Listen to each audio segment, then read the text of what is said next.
ओम शांति। आज हम जैन धर्म के बारे में देखेंगे। जैन धर्म के संस्थापक ऋषभ देव थे। वे जैन धर्म के प्रथम तीर्थंकर थे। उन्हें आदिनाथ ऋषभनाथ भी कहा जाता था। जैन धर्म के कुल 24 तीर्थंकर हुए। 23वें तीर्थंकर पार्श्वनाथ थे, जिनका जन्म काशी में हुआ था। उनके पिता अश्वसेन काशी के राजा थे। उन्हें ज्ञान की प्राप्ति समेत पर्वत पर हुई थी। उन्होंने 4 महाव्रत की शिक्षा दी: सत्य, अहिंसा, अस्तेय और अपरिग्रह। महावीर स्वामी जैन धर्म के 24वें तीर्थंकर थे। महावीर स्वामी को जैन धर्म का वास्तविक संस्थापक माना जाता है। उनका जन्म 540 ईसा पूर्व में, कुछ जगह 499 ईसा पूर्व माना गया है, में कुंडग्राम वैशाली में हुआ था। उनके पिता सिद्धार्थ ज्ञात्र कुल के प्रधान थे। उनकी माता त्रिशला लिच्छवी गणराज्य की राजकुमारी थी। उनकी पत्नी का नाम यशोदा, उनकी पुत्री का नाम प्रियदर्शनी अनुजा था। उनके जमाता यानी दामाद का नाम जमालिय जामिल था। उन्होंने 30 वर्ष की आयु में गृह त्याग किया। 12 वर्ष के कठोर तप के बाद 42 वर्ष की आयु में उन्हें कैवल्य यानी ज्ञान की प्राप्ति हुई। जृंभिका ग्राम में ऋजुपल्लिका नदी के तट पर साल वृक्ष के नीचे। जैन धर्म के 3 रत्न: सम्यक दर्शन, सम्यक ज्ञान और सम्यक आचरण। जैन धर्म में 5 महाव्रत हैं: सत्य, झूठ नहीं बोलना, अहिंसा, हिंसा नहीं करनी, अस्तेय, चोरी नहीं करना, अपरिग्रह, धन का संग्रह नहीं करना, ब्रह्मचर्य, इंद्रियों को वश में करना। 5वां महाव्रत ब्रह्मचार्य महावीर स्वामी द्वारा प्रतिपादित किया गया अनेकांतवाद और शैववाद या सप्तभंगी ज्ञान सिद्धांत का संबंध जैन धर्म से है। महावीर स्वामी ने अपना पहला उपदेश राजगृह में दिया। महावीर ने अपना पहला उपदेश राजगृह में दिया। जैन धर्म के तीर्थंकर है उनके प्रतीक: प्रथम तीर्थंकर ऋषभ देव, उनका प्रतीक है बैल। तृतीय तीर्थंकर द्वितीय तीर्थंकर अजितनाथ, जिनका प्रतीक है हाथी। 23वें तीर्थंकर पार्श्वनाथ, जिसका प्रतीक है सर्प। और 24वें तीर्थंकर महावीर स्वामी, जिनका प्रतीक है सिंह। महावीर स्वामी के अतिरिक्त 12वें तीर्थंकर वसुपूज्य का जन्म बिहार में हुआ था। जैन संगीतियाँ।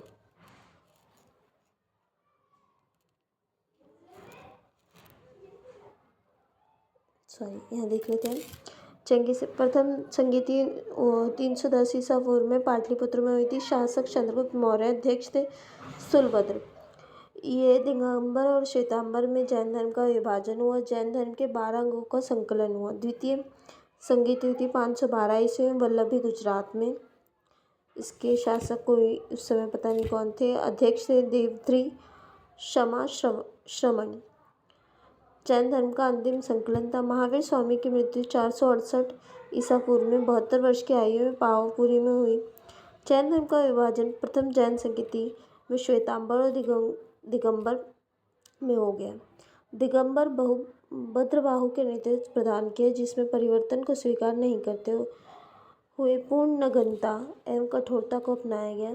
श्वेतांबर सुलभद्र के नेतृत्व प्रदान किए, इसमें श्वेत वस्त्र पहनने की परंपरा थी तथा यह दिगंबर की तुलना में कम कठोर तथा इसमें परिवर्तन की स्वीकार किया गया। दिगंबर वो लोग थे जो नग्न अवस्था में रहते, जो कपड़े नहीं पहनते हैं, और श्वेतांबर वो है जो श्वेत वस्त्र धारण कर सफ़ेद कपड़े पहने जाते हैं उनमें। शुंग वंश। मौर्य वंश के अंतिम शासक वृहद की हत्या कर पुष्यमित्र शुंग ने 185 ईसा पूर्व में शुंग वंश की स्थापना की। पुष्यमित्र शुंग ब्राह्मण तथा बृहद का सेनापति था। पुष्यमित्र ने सेनानी की उपाधि ली थी। उसने यवनों के आक्रमण को विफल किया था। पुष्यमित्र ने 2 अश्वमेध यज्ञ कराए। इसमें पुरोहित पतंजलि थे। पुष्यमित्र की मृत्यु के बाद उसका पुत्र अग्निमित्र 148 ईसा पूर्व में राजा बना। कालिदास के नाटक मालविका अग्निमित्रम में अग्निमित्र एवं मालविका का वर्णन है।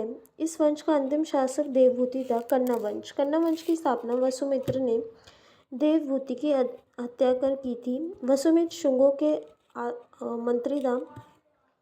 कन्ना वंश की ब्राह्मण वंश था। कन्ना वंश एक ब्राह्मण वंश था। इस वंश का अंतिम शासक सुशर्मा था। सातवाहन वंश के संस्थापक सिमुक ने सुशर्मा की हत्या कर कन्ना वंश का अंत कर दिया। अब आते हैं देखते कुषाण वंश।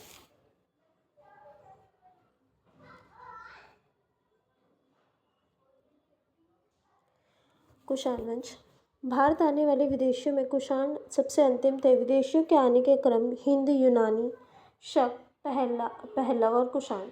कुषाण चीन की यूची तोखरी जाति से संबंधित थे। कुषाण वंश के संस्थापक कुजुल कटफिसस थे। इस वंश का सबसे प्रमुख शासक कनिष्क था।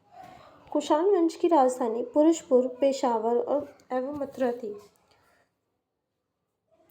अश्वघोष जिन्होंने बुद्ध चरित की रचना की, जो कि कनिष्क के पाटलिपुत्र से विजित किया था। कनिष्क के समय में कांधार एवं मथुरा कला का विकास हुआ। कनिष्क ने चौथी बौद्ध संगीति का आयोजन कुंडलवन कश्मीर में करवाया। कनिष्क ने 78 ईस्वी में राजा बनने के अवसर पर शक संवत चलाया। शक संवत का प्रारंभ कब हुआ था? 78 ईस्वी में। कनिष्क के समय सिल्क मार्ग पर कुषाणों का आधिपत्य था। अब देखते हैं गुप्त वंश। गुप्त वंश की स्थापना श्रीगुप्त ने की थी 240 से 280 ईस्वी। श्रीगुप्त का उत्तराधिकारी घटोत्कच गुप्त था। वह प्रथम गुप्त शासक था जिसने महाराजा की उपाधि ली थी। किसने ली थी? घटोत्कच गुप्त ने। अब आते हैं चंद्रगुप्त प्रथम का। गुप्त वंश का वास्तविक संस्थापक चंद्रगुप्त प्रथम को माना जाता है। उन्होंने 320 ईस्वी में गुप्त संवत कब चलाया गया? 320 ईस्वी में। और शक संवत कब चलाया गया? 78 ईस्वी में। चंद्रगुप्त प्रथम ने लिच्छवियों की राजकुमारी कुमार देवी से विवाह किया। वह प्रथम गुप्त शासक था जिसने महाराज अधिराज की उपाधि धारण की। किसने? चंद्रगुप्त मौर्य ने और चंद्रगुप्त प्रथम ने समुद्रगुप्त इतिहासकार स्मिथ ने समुद्रगुप्त को भारत का नेपोलियन कहकर संबोधित किया है। समुद्रगुप्त ने परमांक, अप्रतिरथ आदि की उपाधि धारण की। समुद्रगुप्त के अभियानों की चर्चा हरिश्चंद्र द्वारा रचित प्रयाग प्रशस्ति से मिलती है। उसने उत्तरापद के 9 राजाओं तथा दक्षिणापद के 12 राजाओं को विजित किया था। समुद्रगुप्त को कविराज भी कहा जाता है। किसको कविराज कहा जाता है?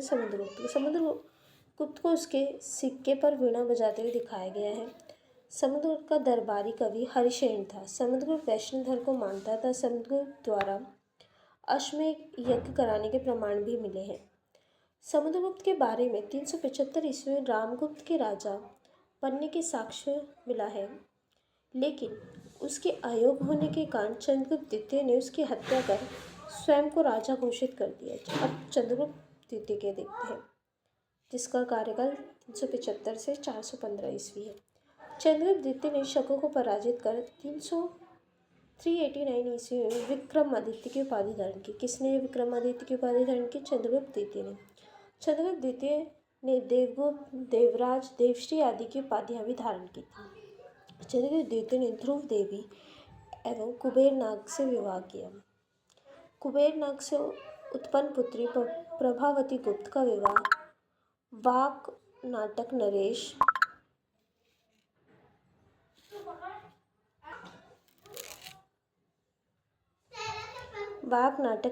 रुद्रसेन द्वितीय के साथ हुआ। रुद्रसेन की मृत्यु के बाद प्रभावती ने अपने अल्पवयस्क पुत्रों के संरक्षक के रूप में शासन किया। उस दौरान प्रभावती ने चंद्रगुप्त द्वितीय की सहायता से गुजरात और काठियावाड़ पर विजय प्राप्त की।